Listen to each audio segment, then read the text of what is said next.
And now the details.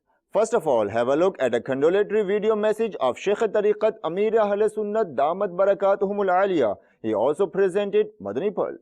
سگے مدینہ محمد الیاس قادری رضوی عرف عنہ کی جانب سے حضرت مولانا عبد الرحمن جامی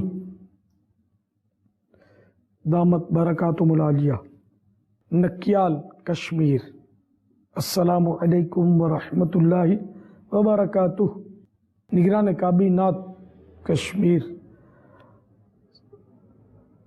شہزادہ علی وقار سید ریاض باپو نے آپ کے والد بزرگوار کے انتقال پرملال کی خبر پہنچائی. یا اللہ پیارے حبیب صلی اللہ تعالی علیہ وآلہ وسلم کا واسطہ مرحوم کو غریق رحمت فرما. یا اللہ مرحوم کی بے حساب مغفرت فرما. مرحوم کے جملہ صغیرہ کبیرہ گناہ معاف فرما. یا اللہ مرحوم کی قبر کو خوابگاہ بہشت بنا. یا اللہ مرحوم کے لوائقین اور پسماندگان کو صبر جمیل اور صبر جمیل پر اجر جزیل مرحمت فرما. یا اللہ مرحوم اور مرحوم کے تمام گھر والوں کو بے حساب بخش دے. آمین بجاہ النبی الامین صلی اللہ تعالی علیہ وآلہ وسلم.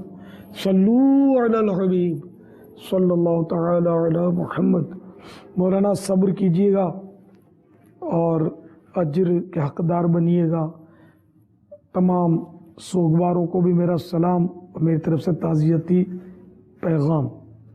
ایک مدنی پھول قبول کیجیے.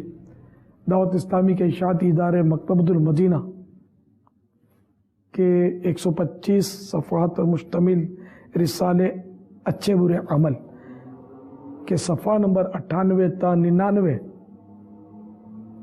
پر ایک بزرگ رحمت اللہ تعالی علیہ فرماتے ہیں آدمی مسکین ہے ایسے گھر یعنی دنیا پر راضی ہو گیا جس کے حلال کا حساب اور حرام پر عذاب ہے کہ اگر اس کی کوئی حلال نعمت لے گا تو اس کا حساب لیا جائے گا اور اگر حرام لے گا تو اس پر عذاب دیا جائے گا. ہے یہ دنیا بے وفا آخر فنا، نہ رہا اس میں گدا نہ بادشاہ. دولت دنیا کے پیچھے تو نہ جا، آخرت میں مال کا ہے کام کیا. صلو علی الحبیب صلی اللہ تعالی علی محمد. حضرت بے حساب مغفرت کی دعا کا حریص ہوں، کرم فرماتے رہیے. صلو علی الحبیب صلی اللہ تعالی علی محمد.